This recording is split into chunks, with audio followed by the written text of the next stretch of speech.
Everybody, this is Sports Map All Night. I'm Bill Schmidt. Thanks for hanging out with us inside the O'Reilly Auto Parts Studios. My guy Andrew Carlson alongside.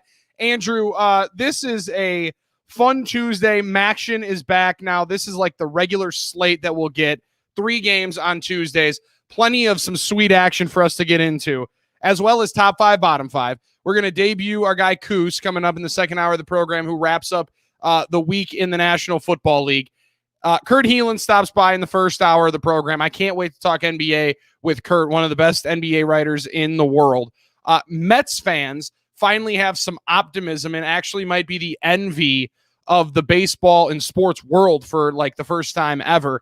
And we get to talk about, I don't like glorifying or highlighting mishaps that people have. I really don't. But when you double down, that's when we're gonna come to the we're gonna come to the party with some ammunition. So we're gonna have to talk about this situation that's going on in the city of Chicago on the south side. Because Andrew, I don't know, you're down in Houston, I'm up here in Wisconsin. You have any friends that own professional franchises? If by professional franchises you mean fantasy football teams, then yes. Yeah, for sure. No. Okay. No, so you don't know anybody that owns like a Whataburger, owns like an In-N-Out, owns something where you could just all of a sudden walk in and be like, oh, okay, I'm the shift manager. I got a fraternity brother whose family owns an IHOP. That's the closest I got. Okay. See, there's a start. There's a start. You got a brother that does it. So that's how these things begin, right? It begins with a call and it begins with a friendship. That is apparently how Chicago White Sox manager Tony La Russa seemed to get back into the managing dugout, getting back onto the field, or downstairs, as he let us all know and said so eloquently in his opening remarks as the new manager of the Chicago White Sox about a week ago. So last night, while we're on the air, the report first comes out by Jeff Passan, amongst others, that Tony La Russa was charged officially with a DUI dating back to February in the Phoenix area. Now, first off, I was looking in the police report, trying to put together and piece together if I had any idea of what we were working with here, because I've been to Phoenix a couple of times, cover spring training and stuff like that. And the report is that he was near the Sky Harbor Airport, which people that have gone to Phoenix and have been around there, no, there is nothing over by the airport outside of a couple of weird gas stations, a ton of rental car area, and some really, really confusing road construction that's kind of been there for the last like 2 or 3 years, right? So the initial report, as this comes out, and I'm taking this from Jeff Passan's story right now, because I just don't want to get it wrong here, but it is one of the stranger conversations and flexes I've ever heard in my life. So Tony La Russa, 76 years old, charged in late October. So we just found out about it last night. But when charged in late October, let's just line up this timeline here. The Chicago White Sox announced Tony La Russa as the manager of their baseball team on October 29th. Charges were officially filed on October 28th. So the Chicago White Sox were fully aware of the situation that we are going to share with you here now about the new Chicago White Sox manager. 76 years old, was charged in Maricopa County with a blood alcohol and breathalyzer tests taken in late February that were over the legal limit of 0.08. It's his second DUI arrest for Tony La Russa. The other one was a misdemeanor back in 2007 in Florida, long time ago. But the initial details were a little bit hairy, right? We're trying to fill in the gaps. La Russa appearing incoherent, referring multiple times to his Hall of Fame credentials, expressing mistrust in blood alcohol level tests. When the officer approached La Russa's car, the story reads, which was blocking the right-hand lane on State 43 or State 143, La Russa said he had a flat tire. I hit something once I got on to 43, he said. La Russa said he was returning from a dinner with friends of the California Angels baseball team. First off, let's say circa back to 2020, Tony. This isn't back when you started managing the White Sox in 79. This is 2020. So La Russa was a special advisor for the LA Angels before the White Sox ended up hiring him. The officer asked for some identification, went through the normal protocols, and the officer repeated the command, and La Russa tossed cash and cards onto the passenger side seat, but did not furnish a driver's license. The officer asked him to hang up his phone and provide his license. While shuffling through the money and cards, La Russa twice passed over his license before finally handing it to the officer. Okay, we've all been a little bit tense, right? Nervous, trying to figure out what's going on. Once the officer got La Russa out of the car, La Russa told him that he had undergone a hip replacement surgery 4 weeks ago. Some time, he said. Well, why are we doing all these tests? The officer tells him, because there was a scent of alcohol from your car, just a protocol. You said you hit something. We want to make sure what's going on. He said, I don't trust it. So according to the report, La Russa then asked, what makes you think I don't have control of my faculties? And the officer just responds with, I'm not saying you don't have control of yourself. We're just trying to figure out what the alcohol level is. And then once finally Tony La Russa agrees to take the breathalyzer test, he says, if it gets me out of here, I'll do it. And he registers at 0.09, just over the legal limit of 0.08 in Maricopa County in Arizona. The officer placed La Russa under arrest for a DUI. And when he read his Miranda rights, La Russa said, I don't know my rights because you told me once I blow into that thing, we'd be done. The officer asked if La Russa had any drinks, and he replied with, I had 1 glass of wine at dinner. What a classic. Before the arresting officer placed him into the vehicle, though, this is when the all-time flex happens from one 76-year-old Tony La Russa. Do you see my ring? La Russa said to the arresting officer. When asked, what are you talking about? Tony goes, I'm a Hall of Famer baseball person. Now, let's just put this disclaimer clearly out in the open. SportsMap All Night and the SportsMap Radio Network do not condone, do not allow, and do not celebrate drinking and driving. Actually, Andrew can attest to this. How many different times have I mentioned, especially on our Friday night shows, our Halloween weekend shows, that simply it is the easiest thing to do to call an Uber, take a Lyft, have a friend drive you home. There's legitimately no excuse to be driving under the influence in 2020. There's none. There's no reason, if at all, believe that you are in any bit have any alcohol in your system. It's too easy not to nowadays. Right? But Andrew, back when our parents were growing up, they didn't have Lyft on their phone and somebody would be there in 6 minutes for $12.13 to take them home. And it wasn't okay then. It's not okay now. But in 2020, let's just put that out in the open. We do not celebrate. We do not make this a good deal, right? This is a horrible situation and a horrible look for the Chicago White Sox. Tony La Russa continues. I'm legit. I'm a Hall of Famer, brother. You're trying to embarrass me. And when the phrase, you're trying to embarrass me, comes out of La Russa's mouth, this all comes back to the issues that we talked about on this exact show when Tony La Russa was hired.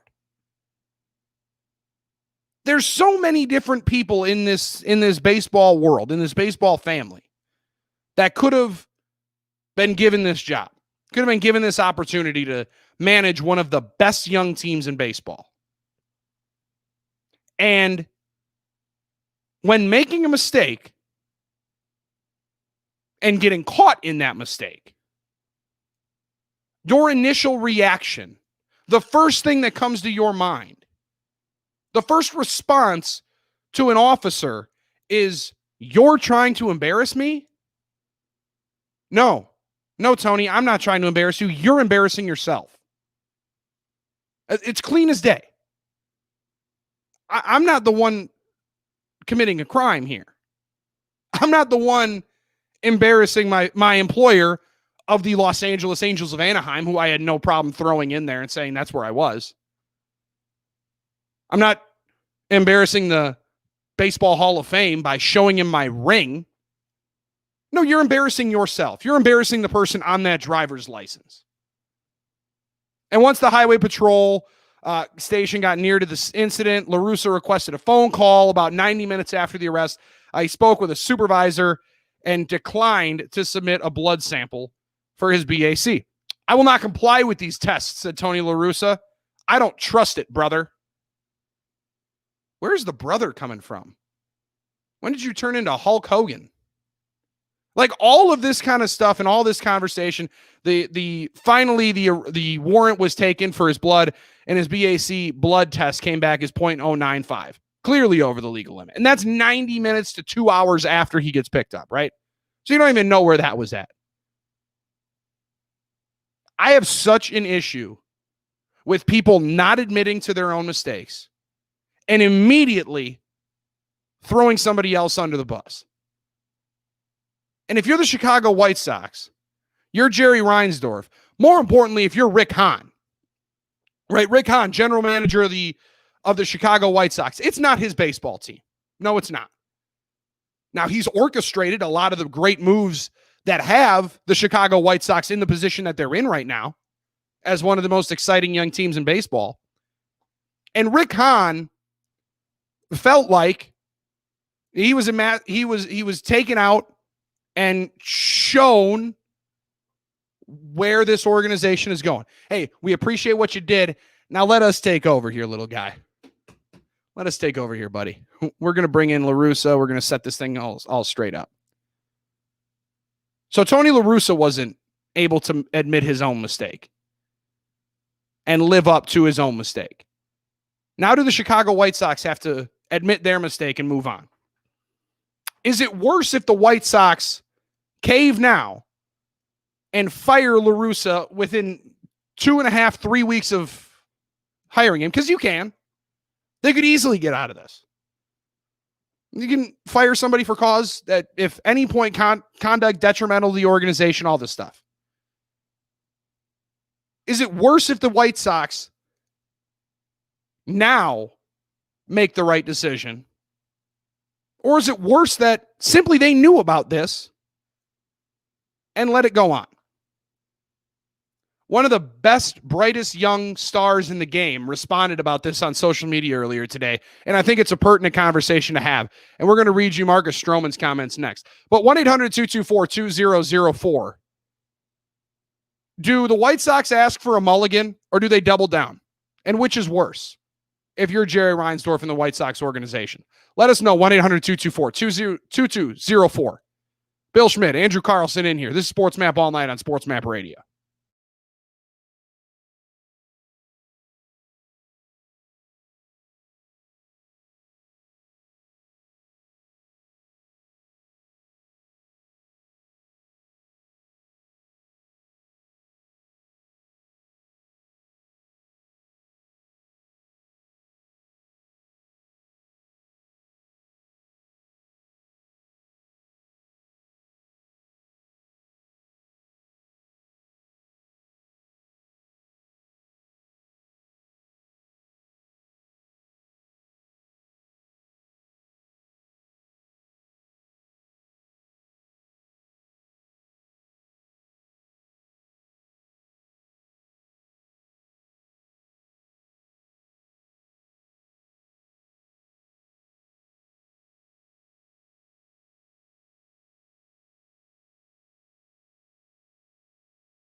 Auto Parts Studios at Sportsman Ball Night. Thanks for hanging out. I'm Bill Schmidt. Andrew Carlson is here as well. You can be here 1-800-224-2004. 1-800-224-2004.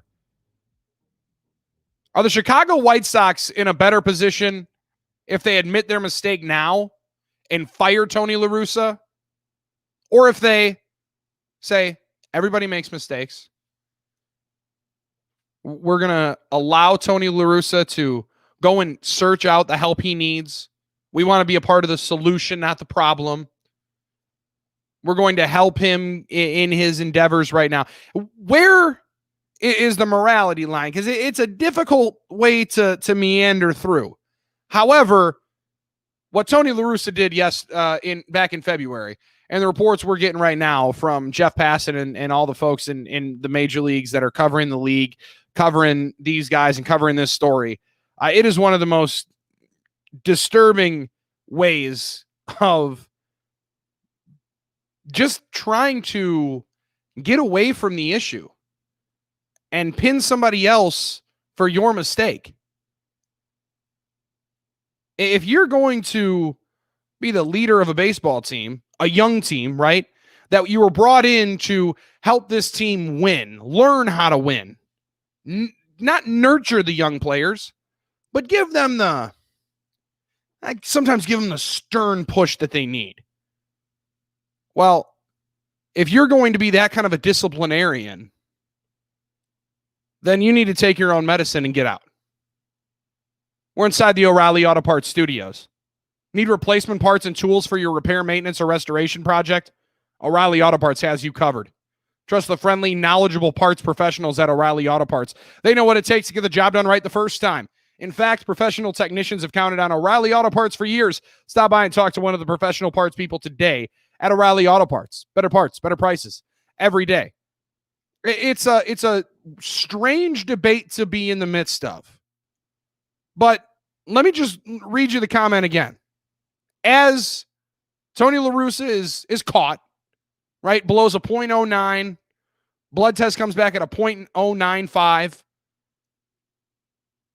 He tells the arresting officer, 76-year-old Tony La Russa, who's already had a run-in with the law for this exact same thing. He said, I'm a Hall of Famer baseball person. I'm legit. I'm a Hall of Famer, brother. You're trying to embarrass me. No, Tony, you embarrassed yourself.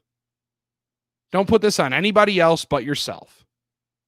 Jacob in the comments says, both can't be the face of a franchise, but a condition of termination can be we get help and he gets the resources that he needs. Trey says they would have to pay him out and buy him out of the deal. Doubt they would want to do that. And I understand that. But then when the Chicago White Sox are looking at possibly acquiring top-notch players across Major League Baseball, right? They're one of the best teams in the league right now. Marcus Stroman is one guy that you would imagine, right? Dynamite starting pitcher, a Duke alum, smart guy. He's been a part of the Toronto Blue Jays, now pitching with the New York Mets. Now he's a free agent, right? He's going to be top-of-the-line guy. Keith Law, one of the more respected baseball writers in the country, put this on social media and just quoted the Jeff Passan story that we're, reading these quotes from. And he said they knew and they hired him anyway. Now, it's clear that you're a pretty respected baseball writer when some of the top players in the game are following you and comment on your posts. And Marcus Stroman just said, shaking my head, and hit us with the facepalm emoji. We've all been there, right? Keith Law responds, as if it wasn't just a bad hire on baseball terms. Stroman goes baffling on all measures. And then just a fan comes out and asks, how much money would it take for you to play for an old and seemingly racist alcoholic? Because the racist part comes back into Tony La Russa in 2016 when he was not in the dugout, vehemently disagreeing with the protests that Colin Kaepernick was standing for. And then back in early 2020, double down on those takes.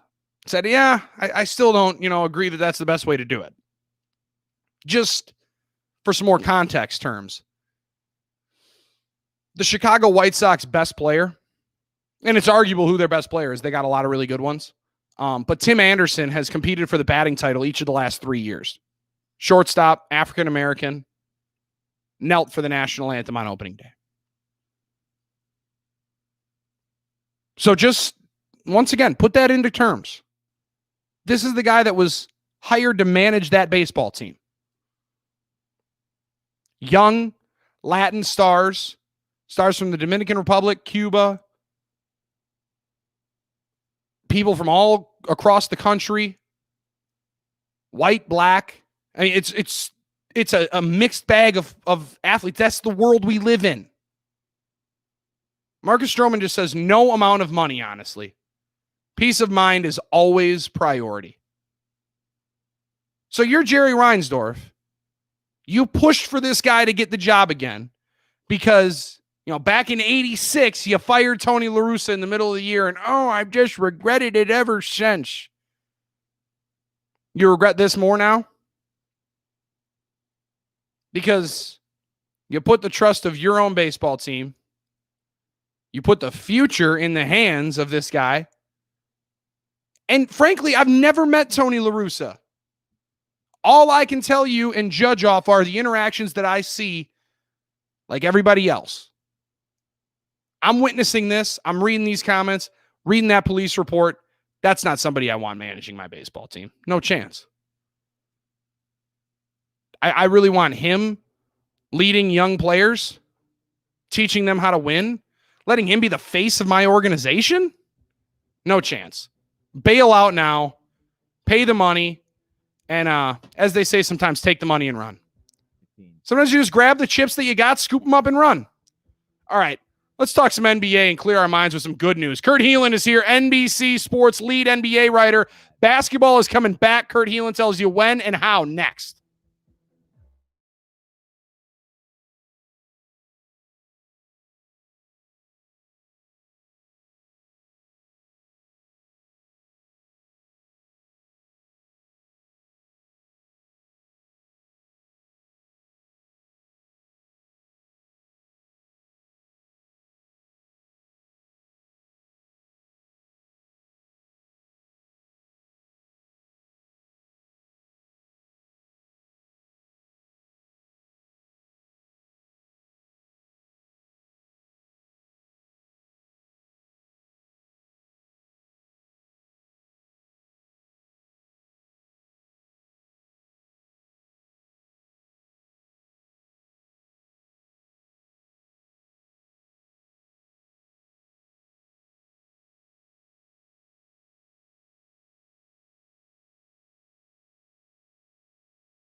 to do it. Thanks for having me on. Kurt, when you look at what, and I have so many different questions about how this NBA restart really gets underneath. But first off, I just got to start it out with this. How many different veterans are going to have a few different veteran rest days as we start training camp in, 3 weeks from right now? There's going to be a lot of, remember how last year the Lakers were so proud that they didn't do any load management? LeBron's like, oh, load management. Yeah, wait for this year. Right. You're going to see that with a lot of veterans, and a lot of it is, look, they're trying to reduce travel. One of the things they definitely got out of the bubble was how much not traveling helped recovery. So they're going to try to do things like, I don't know, the Lakers go to Portland. They'll stay there and play 2 games, 3 games in Portland.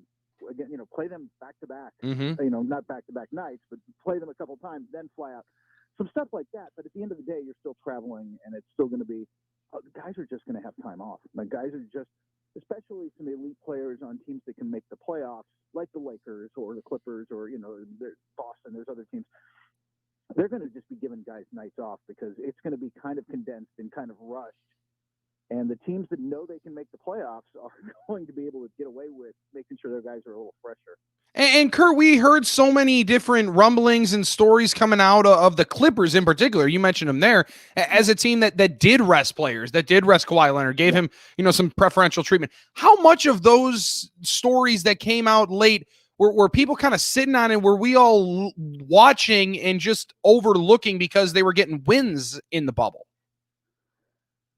I think there was a lot of that. But the locker room tension with that team, and it had been reported, and we talked about it at NBC. It had existed during the season, and winning covered some of that up because they were still the 2, still top seed, not top seed, the 2 seed.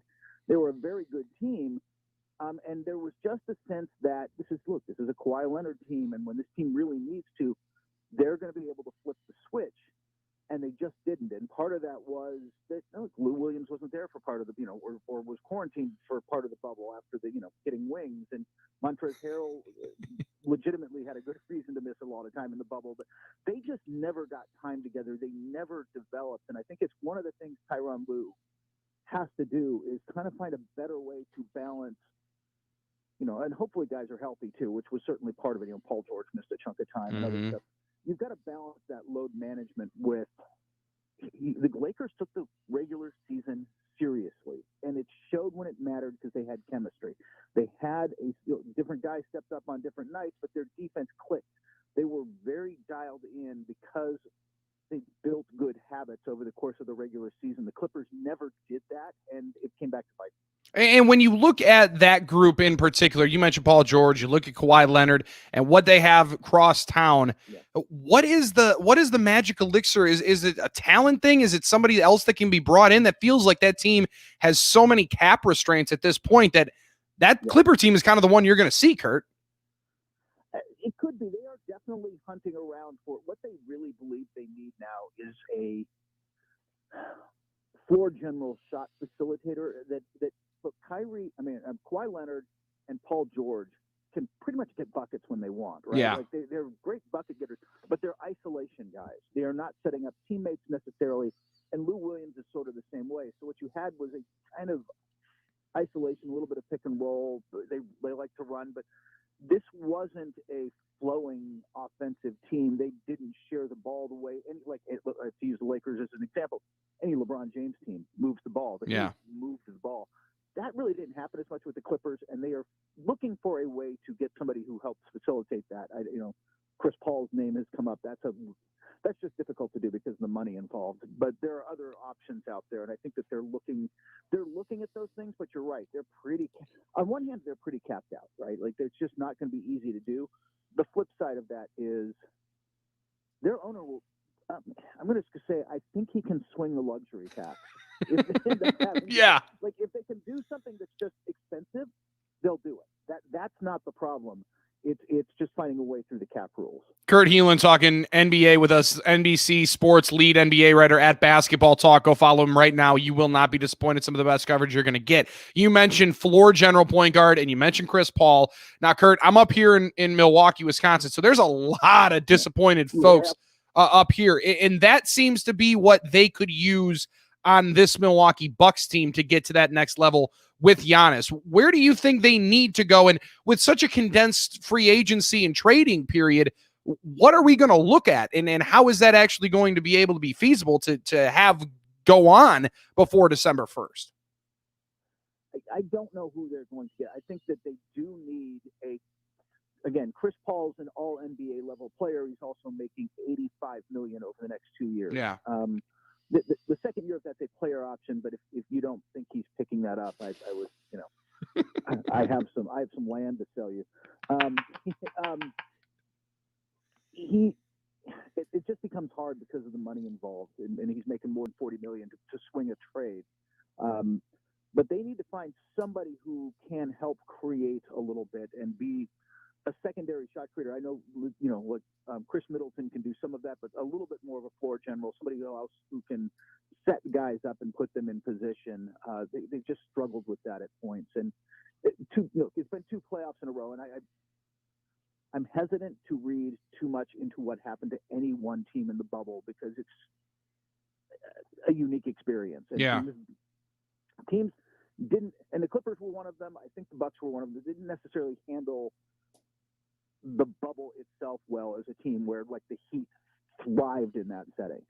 That said, and then they could use another shot creator. They could use another guy who can help with that end defend. Chris Paul is the ideal of that, but I don't know that they can get him, and they've got to see who might be out there, who they might be able to trade for. Look, the thing about the Bucks is you got to be all in, right? No doubt. I still think Giannis. I still think he resigns there. But you got to be all in. There is no like tomorrow with this team. What happens in Philadelphia, and where do you think that marriage of Doc Rivers and Daryl Morey ends up, and who maybe is the odd man out on the roster to make that whole thing fit? In the short term, I think that they'd like you will see them be more aggressive at moving. They'd love to move Al Horford, but good luck. And Al Horford can still contribute. He's just making more money than they're going to be able to move. No kidding.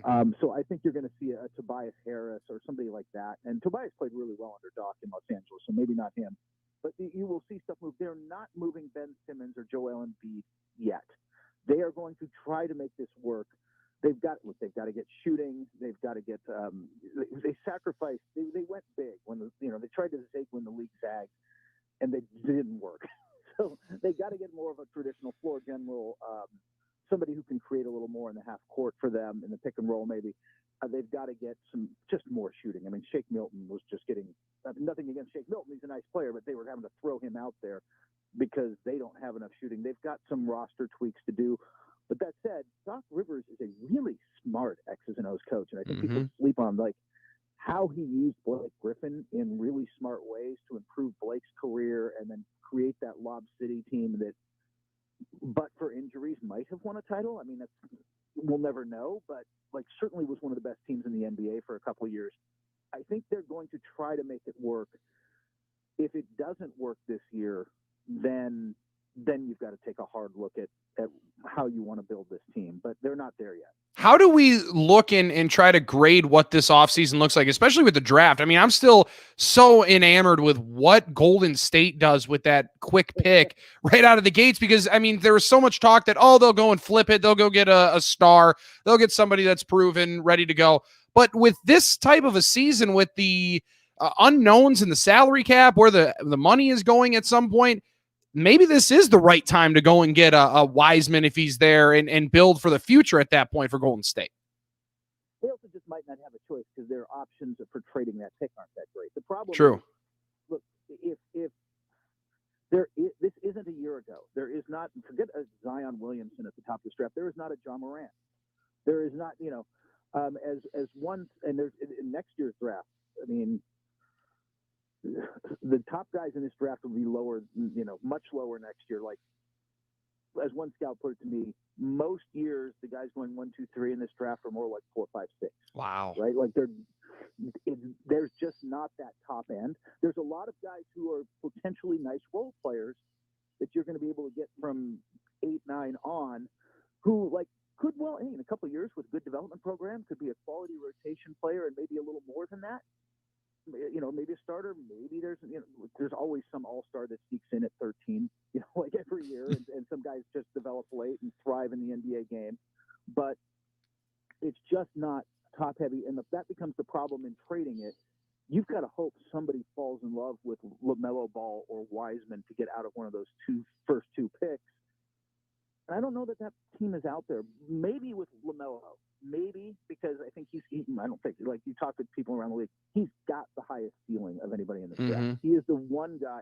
He's a 6'7" guy with wickedly good handles, and he's got that passing gift. Like Ben Simmons, Ricky Rubio, LeBron James. Certain guys just can find guys open, right, and make that pass. He's got that. There's just a million other questions, and I don't know that they're going to be able to find somebody who wants him bad enough to take the risk. At Basketball Talk on Twitter is how you find Kurt Helin, NBC Sports lead NBA writer. Just a couple more minutes here quickly on Sports Map all night. Really appreciate your time, man. You're always so generous with it. The people you talk to, where is the optimism in front offices that we're turning this thing around so quickly? And as well, what do we think we're going to see on December 22nd in terms of games? Fans in the stands is going to be an independent thing per team. What do we feel like? Yes, a little bit by region, by just what is allowed in different cities.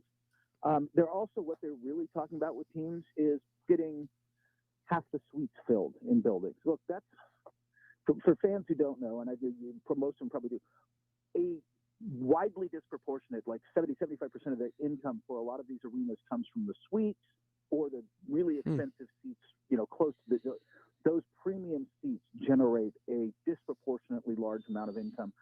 Well, if you put people in suites, you can give people a high-end experience and not get them anywhere near the players. True. So I think you're going to see this. You're going to see teams try to do a lot of that type of thing.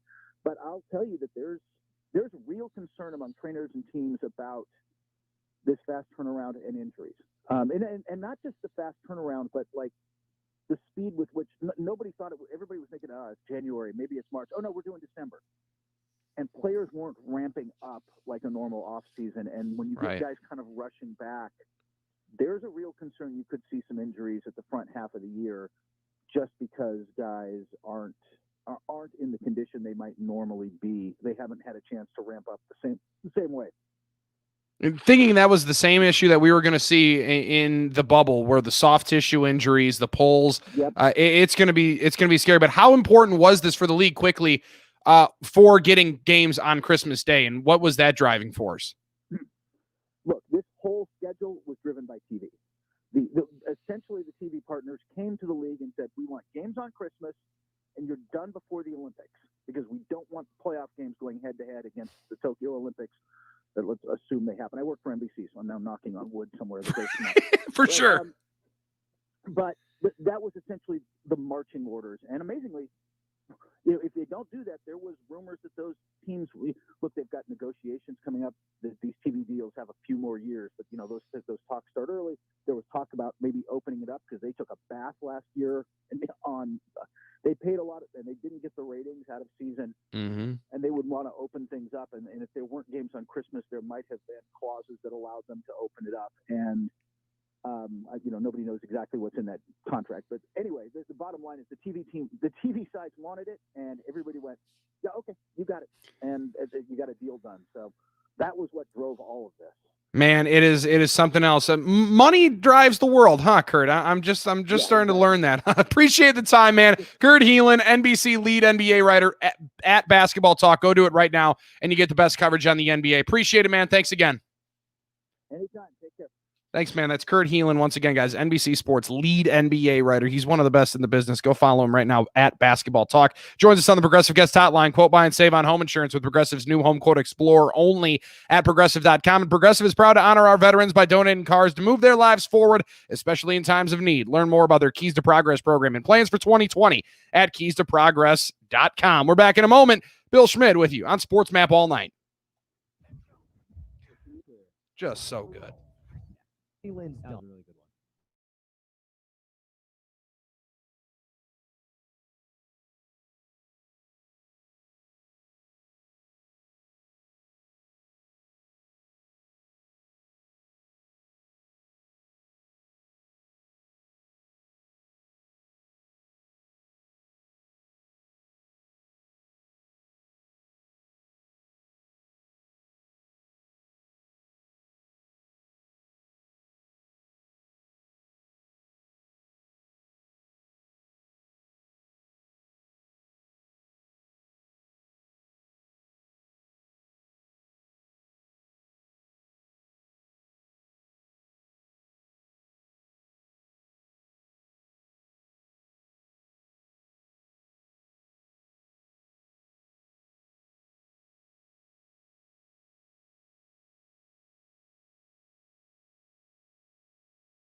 Joel Schmidt.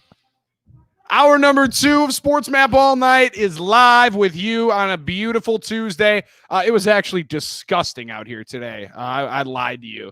In Wisconsin, goodness gracious. It's actually across the country. A good buddy of mine living out in San Diego, right in our mightier 1090 territory, sent me a Snapchat this morning. It was 41 degrees in Oceanside, California today. It's like, when did you and I switch? Because I woke up here in Milwaukee, Wisconsin, it was 71. Now I just walked outside during the break. Yeah, it's back to November territory. It's like 31 degrees outside. It's brutal. But we had like we had tornado warnings all over the place here in Wisconsin. It was a wild day, wild Tuesday. So not only was the craziness going on with Tony La Russa that we talked about in the first hour of the program, Greg Marshall, head coach of Wichita State, expected to part ways now at the end of the week. Marshall is under an investigation by the school for allegedly abusing players. The entire story is just outrageous to read. And you get to witness and just read up on some just horrifying decisions by Greg Marshall, punching a player in the back of the head. There's one where I believe he tried choking out a player, just verbally abusing players at this time. And it's just disturbing to even talk about, but like in this world, like where we are today as a society, it's good that he's going to be on his way out. But have you heard about the Ultimate Consolation Prize? My man Kevin Cash tonight took home Manager of the Year in Major League Baseball. Don Mattingly wins the award in Miami on the NL side. He fully deserved it. To take that band of misfits to the playoffs was just an absolute miracle. On top of having 21 players on the COVID list in the first weekend of the year. But man, Kevin Cash, glad this is a regular season award. Lose game 6, everyone's calling you an idiot. Hey, I'm Manager of the Year, dude. So talk about controlling the narrative. Talk about a manager having to meander through some sticky wickets. Is it bad to give up play calling duties? Give it up. Next. I just said give it up. Hey, give it up.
we will make the best decision possible here.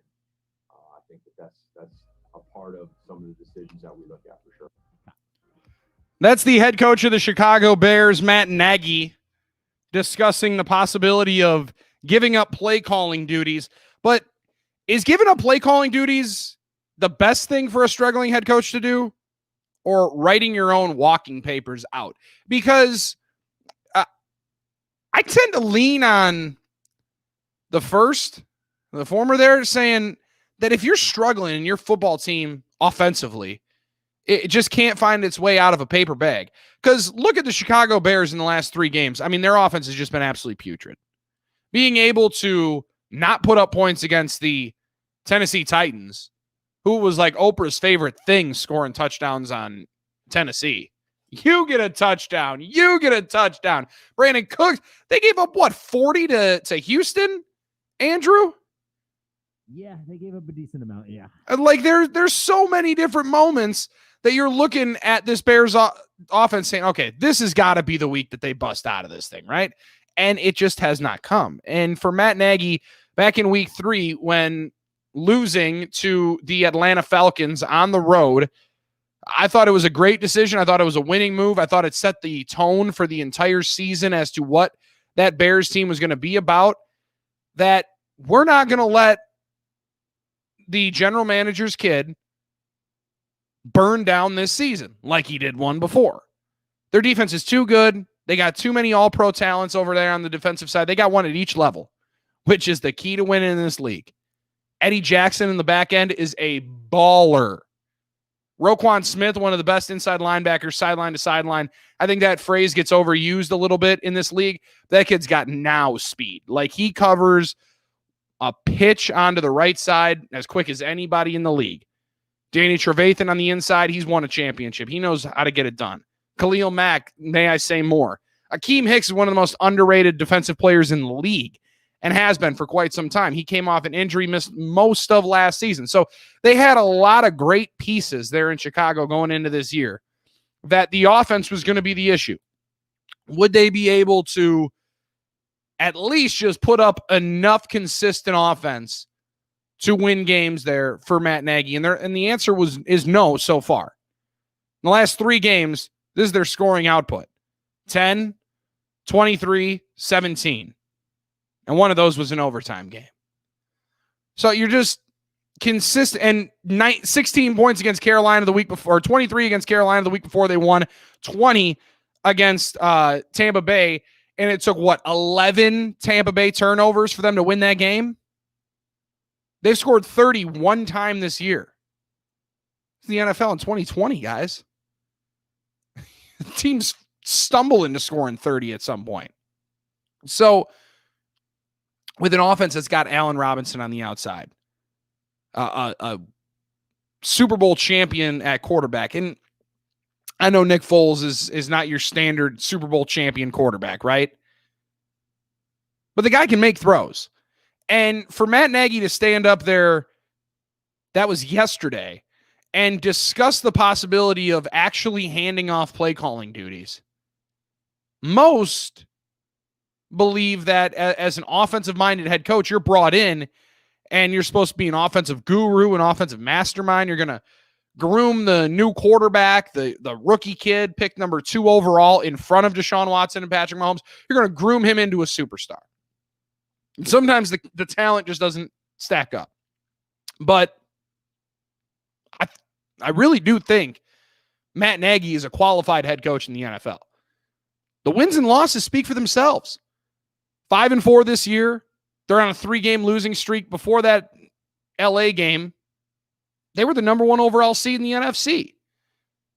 And you can only beat the teams that are on your schedule. They're playing a 3rd-place schedule. They should be able to take advantage of a lot of different wins on this schedule, right? They should be able to beat Minnesota, Green Bay, I don't know. Detroit, Houston, Minnesota, Jacksonville, and Green Bay again is how they wrap up the season there in Chicago. But they can't get a consistent ground game because their offensive line stinks. They can't consistently put the ball into the air because the timing is always off. And Nick Foles is getting crushed. And on the Monday night broadcast of that Rams game where their offense first looked absolutely anemic, you had Brian Greasy talking about a seemingly off-mic conversation he had with Nick Foles saying, yeah, man, I don't even know sometimes about what Nagy's calling, but it's like he calls these plays that he knows aren't going to work. At least I know they're not going to work because I'm the one back there getting rocked. And those are obviously very, very poor conversations to have. But as an offensive-minded head coach, I don't think it's as negative of a move to hand over the play calling duties at this particular point in time if Matt Nagy does what he's saying here and just allows the offense to flow with the players they have, and he believes that the issues are on him in this soundbite, so maybe he's right.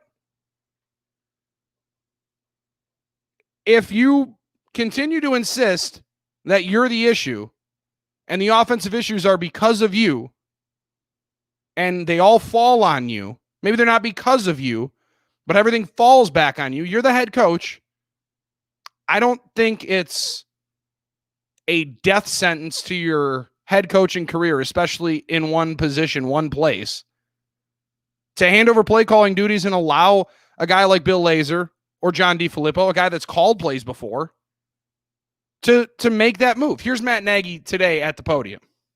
When the problems continue to keep happening over and over again, that's where we got to take a step back as coaches and as players and reevaluate, right, big picture at 5-4, where are we at and what things do we have to do moving forward. That's my job as a head coach, and that's my job as a play caller, is to rely on your peers, rely on your other coaches, rely on your players, and talking through it. And so any way you look at it, like I said, the team, forget just the offense, but the team is my responsibility. So making sure I have a good pulse as to where we're at. Now you take it to the next level offensively. That's my responsibility. And he's exactly right. When you're the offensive play caller and you're the head coach, it is your responsibility. And as the offensive play caller, the offense is to blame as to why you're losing 3 straight games. I mean, that's pretty clear. You look at the numbers and you can, anybody can analyze those numbers. You're not scoring touchdowns. And beginning of the year, this is the same coach that came out and said, this offense is going to be about scoring touchdowns. They just haven't done so. So as you move forward, I understand that there's some trepidation, right? It makes sense. You never want to give somebody a reason to move on from you. But I don't think Matt Nagy's saying and putting his hand up in the air saying, you know what, you call it for a couple weeks. Try to get back on track. Just do something. Because to me, that plays better in the locker room than you being hard-headed and saying, no, we're just going to keep working. We're going to keep grinding. Everybody's going to keep doing their 111th. And sooner or later, good things are going to happen. The definition of insanity is repeating the same course of action and expecting a different result. I don't think it's crazy for Matt Nagy to hand off play calling duties and this team to start rolling and for him to get credit for it. He's the head guy. He's got to make that decision. Is it a tough one? Absolutely. But when you get put in a head coaching position, you get paid to make tough decisions. And sometimes they go against what you do. They go against what you usually are about. I think Matt Nagy would do an incredible service to his football team, handed over play calling duties, and just tried it out. I mean, you got injured players, guys that are out for the year, tweeting about, bro, we can't get anything going. That was Tariq Cohen. That's the beginning of losing your locker room. I don't think he hands this play calling duties over this weekend as they take on the Minnesota Vikings on Monday Night Football. That doesn't seem like a white flag to me. That sounds like I'm going to do whatever possible and I'm going to bite my pride and do what's best for the team. It's more admirable than anything. Guys, I've discovered one of the coolest things for sports fans right now: illuminated 3-dimensional replicas of your favorite stadiums. Hey, maybe you're a Bears fan. Maybe Soldier Field has a lot of great memories to you. I got Lambeau Field sitting right here inside the O'Reilly Auto Parts studios that I get to look at each and every night. And it was one of the coolest things I've ever seen. And it's at homefields.com. Homefields.com. And you're going to see what I mean. More than 165 different stadiums to choose from: football, basketball, hockey, college basketball, college football, stadiums that aren't even in commission anymore. They're great holiday gifts. And you're going to want to make sure your wife or your significant other also goes to that site too, homefields.com, and equip them for success, guys. Promo code SportsMap. One word or two words. Just make sure they know. Homefields.com, promo code SportsMap, so they can go get you one of the 3-dimensional illuminated versions of your favorite stadium. It is one of the coolest gifts you'll ever see. Comes in a beautiful glass case that you place the replica right on inside the lights. You plug it in, and it feels like a Monday night game wherever you are and however you love your favorite stadium. Go check it out right now, homefields.com. We're back after this. We debut my boy Coos. And Coos is going to wrap up week number 9 in the National Football League. Only Coos can do it like this. You'll see what I mean next right here on Sports Map Radio.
Hour number 3 of Sports Map All Night is coming at you. Thanks for hanging out. Bill Schmid with you, my guy Andrew Carlson alongside. Top 5, bottom 5 in the National Football League is straight ahead, as well as a conversation that I'm really excited to get into at 40 past the hour. You guys all know, listening to this program, Andrew Carlson hanging out with us inside the O'Reilly Auto Parts Studios. Growing up and living in Wisconsin, covering the Green Bay Packers, there's certain guys that you cover, watch, cheer for that you frankly just don't really know if you got a good handle on who they are. There's some guys, frankly, that you watch and you're like, man, sure wish that guy played on any other team. There's guys that you watch and say, man, I wish he was on our team. One, because they could be really, really good players. But mostly when you say, man, I wish that guy was on our team, or I'm really glad he's not on my team, it's because of their polarizing personalities, right? In Wisconsin, for sure, and across the country, it feels pretty safe to say, Aaron Rodgers hadn't necessarily been a polarizing personality, but he's definitely somebody that gets looked at and typecast. Kind of a prima donna. Some people would call him a California cool boy up here in Wisconsin. That guy's over from California, man. He thinks he's all California cool. But there's also maybe a level of that gets brought upon yourself. Well, you act on television, but you can handle yourself, carry yourself in certain situations. I've been watching Aaron Rodgers on these Pat McAfee shows, and it is one of my favorite 30 minutes of television that you get. He opens up and gives you some really insightful answers. He's an incredibly intuitive individual. He brings up a reason why he loves pro football and why he loves football so much, why he believes it's the best sport in the world. I happen to second that sentiment. But he leads me down a road that I've wanted to get down into why we love professional sports so much. We're getting into that in a half hour. But first, it's top 5, bottom 5 in the National Football League. Who will make it and who are the honorable mentions? Andrew Carlson and I debate next here on Sports Map All Night on Sports Map Radio.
favorite times of the week. Maybe, no, 3 plays that pay, because that means investments. And sometimes the reaction to 3 plays that pay on Mondays is really, really fun. And sometimes it's not. Now, 5-1 for your boy, Bill Schmidt, and my guy, Andrew Carlson, back in our Houston Mothership studios, taken out at a 4-2 weekend. That's taking the books. We were doing that this weekend. And for the country across the states, and mostly Nevada, because that's where we find all of our good stuff from out in the desert. It was a good weekend for the books this weekend. So for Andrew Carlson and myself to take some money from the books, that is a good weekend. So 3 plays that pay, always fun. Top 5, bottom 5 in the National Football League is even better.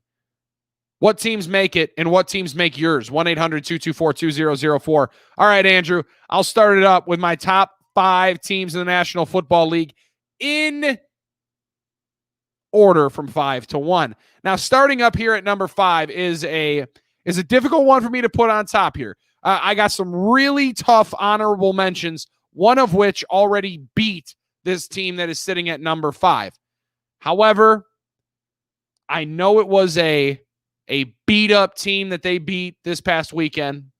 However, 24 touchdowns, just 2 interceptions, possibly the number 2 guy in the MVP race, leads this football team, and you're going to hear him in about 30 minutes from right now. I have the Green Bay Packers at number 5. Their defense is improving. It's getting back to where it needs to be. It's getting healthier, most importantly. Now, Jair Alexander, their star cornerback, going to be an all-pro, is in the midst of concussion protocol, wherever that ends up. They play the Jaguars this week. Then they got the Indianapolis Colts. And if you watched Phillip Rivers try to make that tackle this past weekend, you already know what's happening in that Colts game. The issue with Green Bay is they have a lot of trouble stopping the run. Now, amidst reports that they were cool with staying pat at the trade deadline, they were definitely active, just weren't able to actually get anything done. It really appears that they were close to pulling the trigger for Tomlinson, the defensive tackle in New York. However, the Giants didn't want to trade their defensive captain, even though he's a free agent at the end of the year. It's a difficult feeling in football. However, I'm looking at Green Bay, and I'm seeing a team that's getting healthier, getting back to what they do well, and running the football with Aaron Jones getting healthy, missed 3 weeks. David Bakhtiari, hopefully soon coming back, 4-time All-Pro. Devontae Adams right now is one of the most lethal weapons in all of football. Top 3 receiver, no doubt about it. I don't know if it's number 1 as he put himself in on Thursday night. I got the Packers sitting at number 5. I know it's a tough honorable mention with Tampa Bay already beating Green Bay, but I just got such a sour taste in my mouth from them getting drummed at home by the number 4 team in the NFL for me, and that's the New Orleans Saints. You want to talk about a team that's getting healthy at the right time and starting to click. Their defense is better than Seattle, by far, better than Green Bay's, and it's closer to Tampa than people want to believe. New Orleans can get after the quarterback, guys. Hendrickson is a number 3 option. When Marcus Davenport is good to go, him on the other side of Cameron Jordan, one of the better 4-3 defensive end pairings in the National Football League. Demario Davis is an absolute baller on the inside linebacker spot. Marshawn Lattimore is a top 10 corner in the league. Malcolm Jenkins, Williams in the secondary. Their defense is legit, and it gets slept on as to how they were able to withstand those seemingly all year without Michael Thomas. Michael Thomas has now played in 2 games, both against Tampa Bay, both games that they've won. They control their own destiny in the division. Right now, they control their destiny to getting to the number 2 seed in the NFC. The trip up that they had was against Green Bay, and that was Green Bay playing one of their best games of the year. Now, neither team had their number 1 wide receiver. When these 2 teams meet in January, and I stress when, because I do believe it happens, if it's in New Orleans and there's fans in the stands, it's clearly a favorite to New Orleans. If it's in Green Bay, and the weather here in Wisconsin is closer to what it is right now, where it's 30 degrees and absolutely gusting wind, it might still lean towards New Orleans because they have the better ground game with Alvin Kamara. Slightly. Aaron Jones is a stud. They can come at you in a couple of different ways Green Bay can in that running game. And don't get it twisted. Even though Aaron Rodgers is having an tremendous year, borderline MVP year, this is a running football team in Green Bay. I think New Orleans is just slightly better, even though Green Bay has the head-to-head game against them back in week number 3, I want to say that was. The next 3 teams are all AFC teams, though. I got the Baltimore Ravens at number 3. And I understand they lose the game against Pittsburgh, one that they definitely should have won. They turned the ball over 4 times and had a chance inside the 20-yard line twice in the final 2 minutes. Lamar Jackson is still one of the most dangerous guys on the planet. He's still got that 5th gear that nobody else can touch. And their defense, even though Calais Campbell's going to miss a little bit of time here, they need to get right before Thanksgiving. However, they're already a dominant run game. They're adding in the wide receiver position with Dez Bryant coming in. Whatever he ends up giving you, it's just another possession guy for Lamar to trust. Mark Andrews, one of the top tight ends in the league, doesn't get talked about. But it's their defense is why I have Baltimore sitting at number 3. And, oh, by the way, the reigning defending MVP of the National Football League, Lamar Jackson, the secret weapon across the NFL. Number 2, I got the Pittsburgh Steelers. Now, it was a while before I cracked them into this top 5 for me in the National Football League, but their defense is legit, man. And they went on the road, whatever the numbers were. Dallas played them really, really tough with something called Garrett Gilbert at quarterback. That's going to happen. And in this league, in a 110-yard or 120 if you include the end zone, 100-yard field, 52 and a quarter with an oblong ball, games like that are going to happen. Balls are going to bounce in the wrong direction. They came back from 10 down, almost lost Ben Roethlisberger. It looked like he was going to lose both of his kneecaps in that hit. However, they have really a strong young receiving core that I'm a big fan of with Claypool, Deontay Johnson, you add in Smith-Schuster. James Washington is a sneaky good number 4 in that offense. Eric Ebron is playing like a first-round pick at tight end, and they can run the football. But they're built on defense. Don't get it twisted. That's how they're going to win the AFC North. If they do, and if they beat Baltimore on Thanksgiving night, it takes a big step towards it. Pittsburgh right now, number 2 team in the NFL to me, because they're over Baltimore. They beat them head-to-head, and they won that game because of their defense. Number 1 team in the NFL for me. They've been here, the last 5 weeks now? It's the Kansas City Chiefs. I get that they played a close game against Carolina this past week. However, if you listen to this program, you know what I think of Matt Rule and the Carolina Panthers. I think they are scrappy as hell. They are going to battle a ton of teams this year. They haven't played, they haven't gotten blown out once. And they took New Orleans to the wire. They've taken Kansas City to the wire. And it's going to be a theme for teams going up against the Carolina Panthers that you're in for a dogfight. Even the Buccaneers beat them 31-17, and the game was closer than that even felt. Matt Rule has a good football team there, and they're learning slowly how to win. They're getting better, and their best football is still ahead of them. However, the Kansas City Chiefs are the best team in football right now. They have the best player. They have right now one of the top scoring guys in the league, second in touchdowns, and Tyreek Hill. He's got 10 touchdowns in 8 games. Absolute freak of nature is that Kansas City offense, and their defense is better than it was last year when they won a Super Bowl. So Kansas City, number 1 team for me in the National Football League. Andrew Carlson, the top 5 teams in the NFL. All right, we've actually got a little bit of difference this week. I know now we're talking. Last week and the week before, we were pretty similar in our top 5s, but your 5th team is not in my top 5. They would probably be number 6, but at number 5, I've got the Buffalo Bills. And that's not to say that the Packers did anything wrong, but I was just more impressed with what the Bills did in their win over the Seahawks than I was with what the Packers did over the 49ers. And they thoroughly dominated the 49ers. Don't get me wrong, but given the match unit that the 49ers are, I was just so impressed by the way the Bills played. And the fact that that could be a turning point for a defense that's really underperformed this year. Josh Allen got back on track. Now, will he do it against some of these better teams with more complete? Well, I mean, just about every team has a more complete defense than the Seattle Seahawks. No doubt. But I think that game could potentially be a turning point for this Buffalo franchise and where they are in their development, just because we talked about it leading up to the game.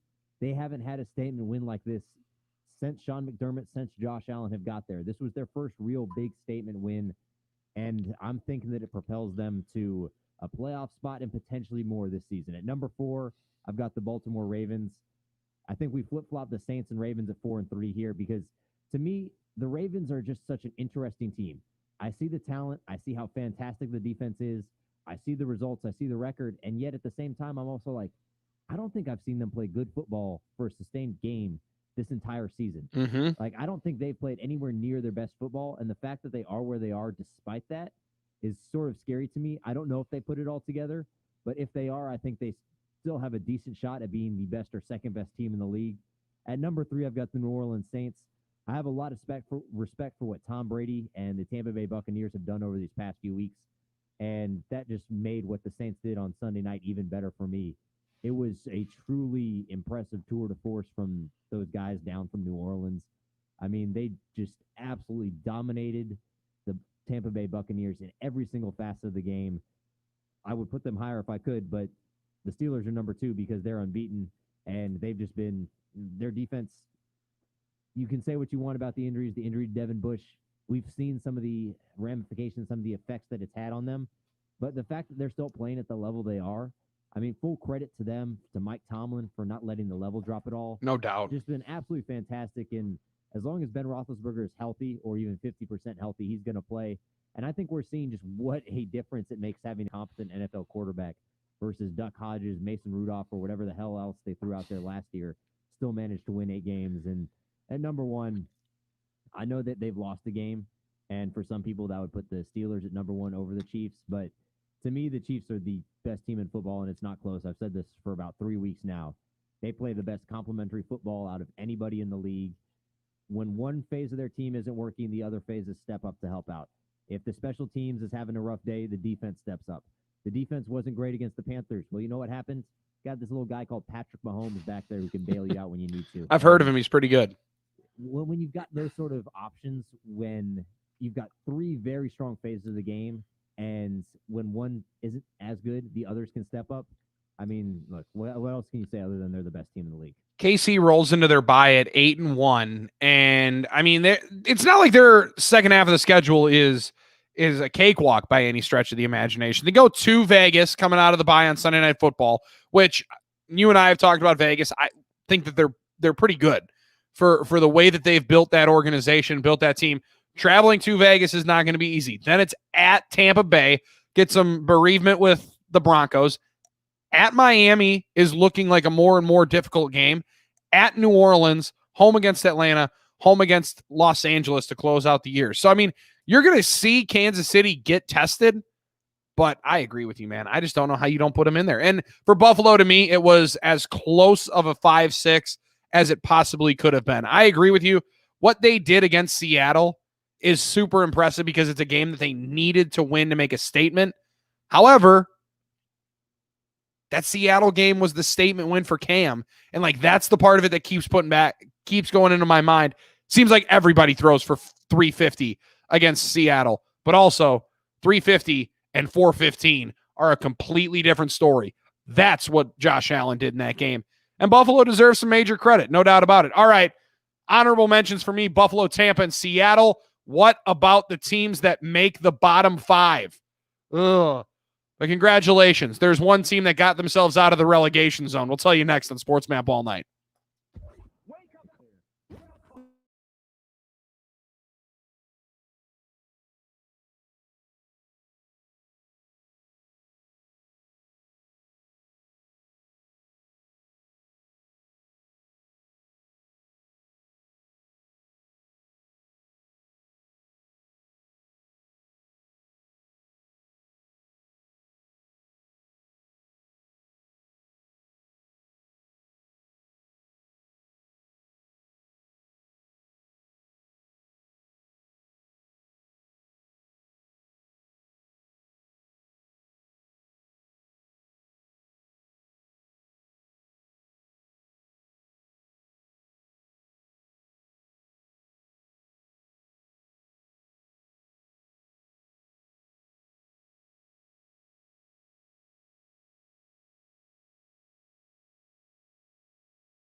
We're back here on Sports Map all night inside the O'Reilly Auto Parts studios. Myself, Bill Schmidt, my guy Andrew Carlson as well. Need replacement parts and tools for your repair, maintenance, or restoration project? O'Reilly Auto Parts has you covered. Trust the friendly, knowledgeable parts professionals at O'Reilly Auto Parts. They know what it takes to get the job done right the first time. In fact, professional technicians have counted on O'Reilly Auto Parts for years. Stop by and talk to one of the professional parts people today. O'Reilly Auto Parts. Better parts, better prices every day. Top 5, bottom 5 in the NFL going on right now. And Andrew, as we look here at our bottom 5s, this has been a battle all year long. And I'm going to celebrate before we get into the entire list. One team, congratulations for getting onto the relegation zone.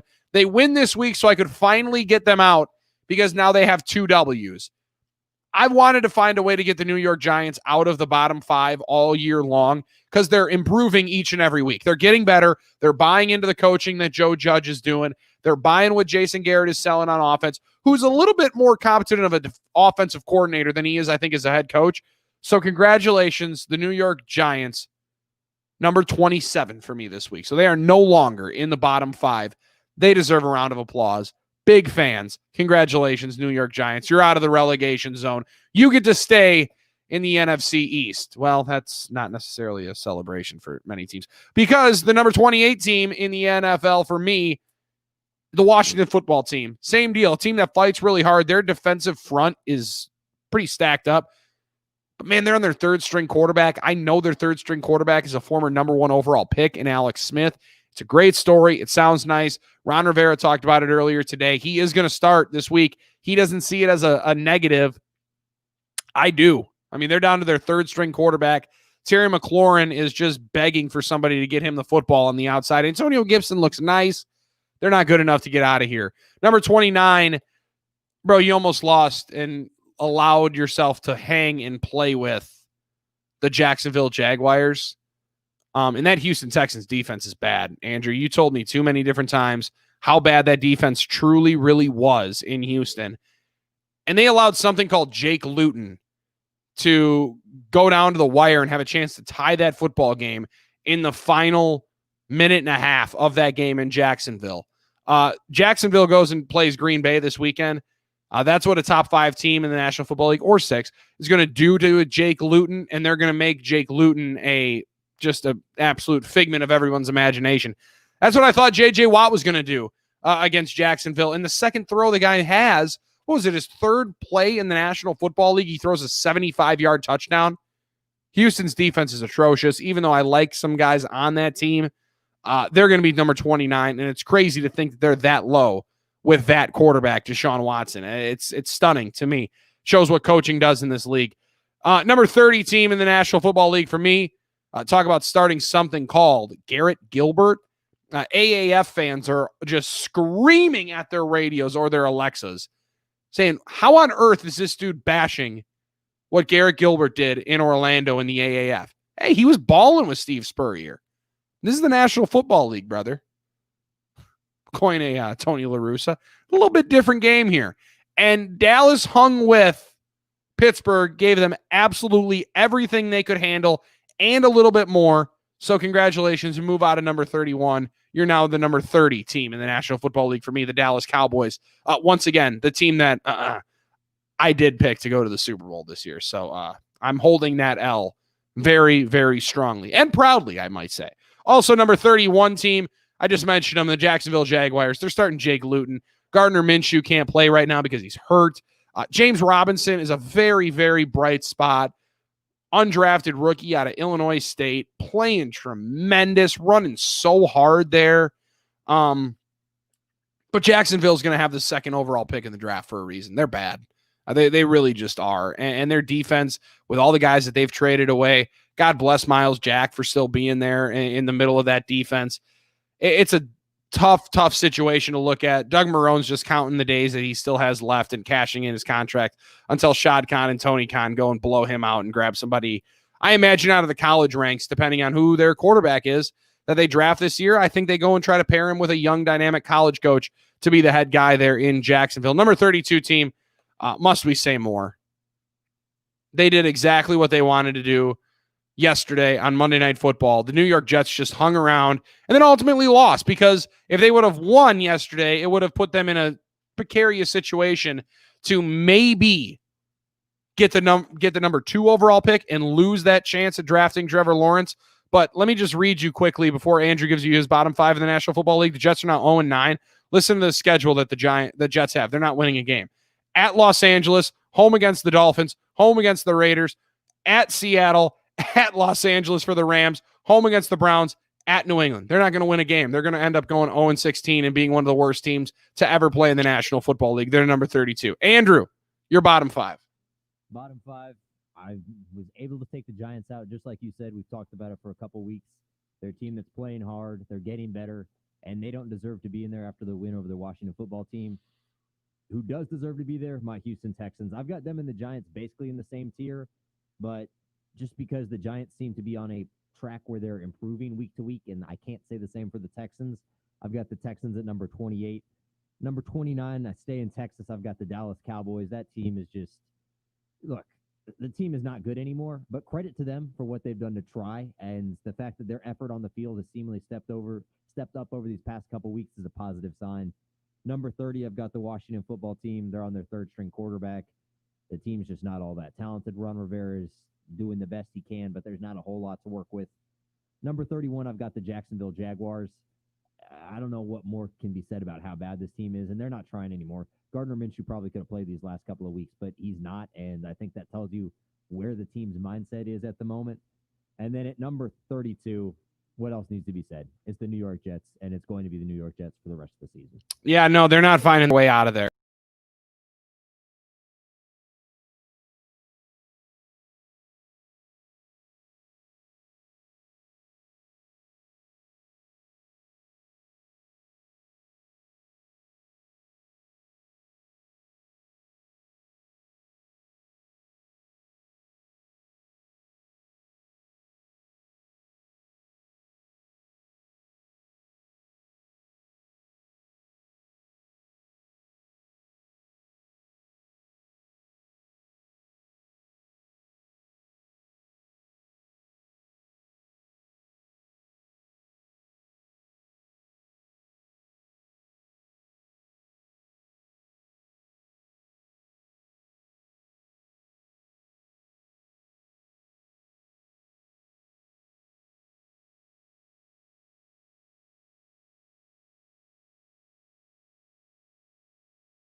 Schmidt. Thanks for hanging out. Sports Map all night. Bill Schmidt alongside my guy Andrew Carlson inside the O'Reilly Auto Parts Studios. O'Reilly Auto Parts. We've gotten into a lot of different conversations tonight. Started out with a really strange flex that Tony La Russa, I don't know where exactly he felt that was going to take him by discussing an arrest with the man arresting him, the officer, on a DUI, saying that police were trying to, quote, embarrass him. He just wanted to make sure, and is quoted in the police report as saying, "I'm a Hall of Famer baseball person. I'm legit. I'm a Hall of Famer, brother. You're trying to embarrass me." Frankly, what do the Chicago White Sox do from here? And how do they manage this situation? I think it's pretty simple. You cut your losses and run. It's scooping the chips, right? If anybody's stepped up to the craps table, you throw a hundo down, say, all right, we're going to let it ride. Have some fun. $15 minimum. You throw down on the 6 and the 8 because that's the easiest place to play. And 7 out. Okay. All right. Well, one more here. Come on. Get a 5 sitting there. 7 out. All right, I'm going to scoop this because I'm not losing the entire C note here. I'm getting out of here before it's done. If you're Chicago, this is a tipping point. All right, you have one of the best young players in the game in Luis Robert. Echo it with Tim Anderson, Yoan Moncada, Jose Abreu, Lucas Giolito competes for Cy Youngs. He's that good. Like, they have top-notch talent that they deserve someone better than Tony La Russa at this stage in his 76-year-old life. And it's not because he's 76 years old. That's not where this is coming from. Don't think that this is an age discrimination suit. That's a guy that believes that he is entitled to certain things. When you tell a police officer that he's trying to embarrass you, no, you are embarrassing yourself, Tony. If I'm Chicago White Sox, I'm Jerry Reinsdorf. I understand he's one of my best friends. I got to cut my losses. I got to get out of here. We've had our top 5, bottom 5 of the week, or of the NFL here after week 9. Our guy Robbie Coos wrapped up week number 9, as well as only Coos can. And you can check that out during the hour number 2 podcast of the program. But before we get out of here, the conversation each week that Aaron Rodgers is having with Pat McAfee on the Pat McAfee Show is slowly becoming one of my favorite times of the week in television. You get to really dig in on what type of a person Aaron Rodgers is, and they ask some funny questions, right? They have some fun. It's on Sirius. They get to do their own shtick, right? And play their game kind of to it. And Rodgers plays the game, and he's a good sport about it. But as a 36-year-old guy who's played a ton of football, who right now is in the transition period, the early stages of a transition period where he's going to start getting forced out in Green Bay. I mean, it's as clear of a statement as possible. He is going to start getting pushed out here in the next couple of years, and they're going to make room for Jordan Love, who just came off the COVID-19 restricted list today. So Rodgers earlier today was asked a couple of questions that I thought were just really insightful answers, and opens up the Pandora box for my mind, which is kind of a dangerous place to get into. But I've always had this idea of why Americans and why we as people, as human beings, love professional sports so much. And Aaron Rodgers talks about the differences in winning and losing, in particularly in everyone's favorite game, the National Football League. And as he speaks to, as he's just moving around and kind of meandering through the idea and the minutia of the conversation, there's some truth to what he's saying, and he gives you a little bit of X and O's reason why teams are losing and winning in the National Football League. But ultimately, the parity in the game is why we love it so much, says Aaron Rodgers. You know, if you win, it's either how great you are or last year we were My winning. bad, man. I clicked the damn thing and nothing happened.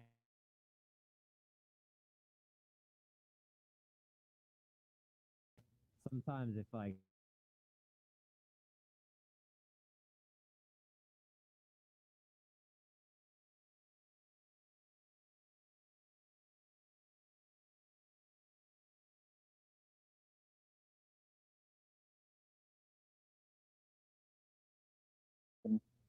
That can affect you week to week. Not to mention injury reports and COVID tests and everything else that we're dealing with week to week. There's a lot of other circumstances that affect performance or can affect performance week to week, and I think that's the beauty in finding consistency on those teams that do. You understand and appreciate how difficult that is. You know, we beat the Saints early in the season and did it as week 3, and they haven't lost since then. They've won 5 in a row. So obviously, they figured some things out after that, and they've got into a great rhythm and got Michael Thomas back, who's a really talented player. But they've obviously, gotten into that groove, and you realize how difficult that is. And I think you have a big respect for teams that can put together win streaks 4, 5, 6, 8. For your boys in Pittsburgh, it's really impressive. And it's part of the reason why what the New England Patriots have done and are now finishing off. Right, they're Bill Belichick kind of admitted to it that those glory days of dominating and winning title after title after title are close to being completely over. Just winning 4, 5, 6 games in a row is such an incredible feat in this league because of the way the salary structure is, the way the league is formatted, the way draft position is cycled through each and every year. The parity in the league breeds pop-ups, upsets, and enacts the any given Sunday philosophy that the NFL has made its livelihood on. Right? And then today, the league comes out with the competition committee's decision to, if indeed a game has to be canceled, not postponed, canceled in the league, and they aren't able to play all 256, that they would move an extra team in each side, each conference, into the playoffs. It would be a 16-team format, 8 versus 8, no buys, straight through, 3 rounds of the playoffs, get to the Super Bowl. And that's the part of it that I think we all love.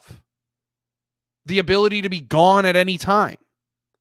The one bye, I haven't liked the addition of one team on each side since the NFL decided it. The bye is so vital and such an incredible advantage to a team that has it, that if only one team has that on top of home field advantage throughout the playoff, it just seems like an uneven scenario to me. And it takes out part of the incredible allure of being one of the top 2 teams. Now, I know one of the reasons why they did it was try to make week 17 a little bit more meaningful, yada, yada, yada. But one of the reasons why I love the NFL so much and why we love sports so much in this country is a little bit of an alternate reality, right? Something where if a decision we make in our everyday lives goes haywire, now we suffer the consequences immediately, emotionally, physically, sometimes monetarily.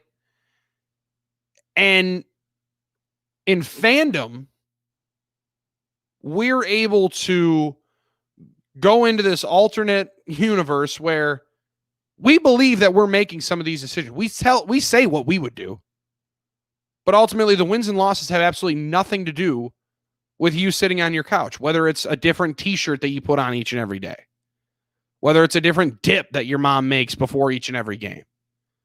All those weird superstitions we have because of this alternate love that we have of the game and for that team, because it's an escape from the everyday life. And Aaron Rodgers talks about how the NFL and football for him, why he believes it's the greatest game in the world. And I completely agree with what he says right here on the Pat McAfee Show. When it comes to the love that have for it, it's rooted, and I think like any player who's played for a long time, the love is not just about our sport; it's about competition. And I think there's nothing in the world for me that fills that need and that hole I have like competition.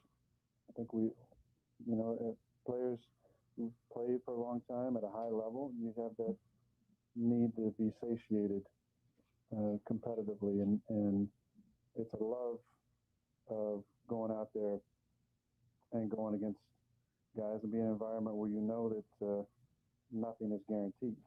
And I think that's the beauty in our game, is that you see things new every single week. It's never easy, and the only thing you're guaranteed is the ability to compete. I love that aspect of it. I love competing. I love going out there and harnessing the fear of failure, where I think so many people who maybe don't love football as much, the root of that is a deep fear of failure, that you might go out there and your best might not be good enough, and that's not okay with you. And that is one of the scariest thoughts in the world, that your best might just not be good enough. And whether or not that is acceptable in any individual's mind, it is kind of, for lack of a better term, your loss. Like being able to get to that level of competition, that level of competitiveness. We all get competitive in whatever field it is, whatever job we have, whatever hobby, whatever sport, whatever it is that you love. The drive to be the best at it, for so many years, you always listen to and think of is say, just do your best and let the chips fall where they may. And that's difficult to handle, especially when you have really no true impact on the outcome. Watching it, witnessing it every day, that's why I love the NFL. And that's why I love football in general. It's the ultimate team game. And whether or not you have your absolute best, play the best game you ever have in your life, and it just might not be good enough. And dealing with that, learning from that, man, I think we all can learn something about that in our everyday lives. Sometimes your best just isn't good enough. Doesn't mean you shouldn't keep striving for greatness and doing your best each time. But that's the kind of hyper competitive nature that you have to dominate in this game. Really cool stuff that I was excited to be able to share with you guys. I'm also really excited to share about the discovery that I have, guys.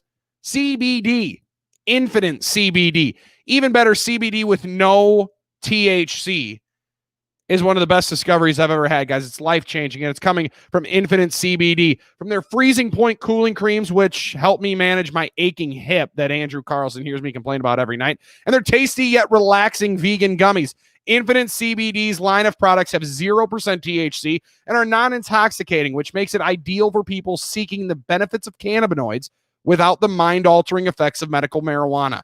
CBD is non-toxic and can help you better manage your pain, discomfort, and stress levels. Infinite CBD's hemp is organically grown in Colorado. All of their products are expertly formulated by master chemists who provide all the benefits without the worry. Products available in CBD isolate, broad spectrum CBD oil, everything for everyone. There's something for you. Their products are even backed by a 30-day satisfaction guarantee, so giving it a try is completely risk-free. Right now, free shipping on orders over $99 when you text BILL to 511-511 or go to infinitecbd.com. Use promo code BILL. Start improving your quality of life today. These products and statements have not been evaluated by the FDA. They're not intended for diagnose, treat, cure, or prevent any illness or disease. Message and data rates do apply when you text. Text STOP to unsubscribe. Once again, text 511-511. Text BILL to 511-511. Save 20% off your order, plus orders over $20. Receive a free 1,000 milligram strawberry banana tincture. It's Infinite CBD. Improve your quality of life today. We'll wrap things up next here on Sports Map All Night. Give you the lowdown on what we got coming up on tomorrow's show. It's going to be a good one. Keep it right here at Sports Map All Night.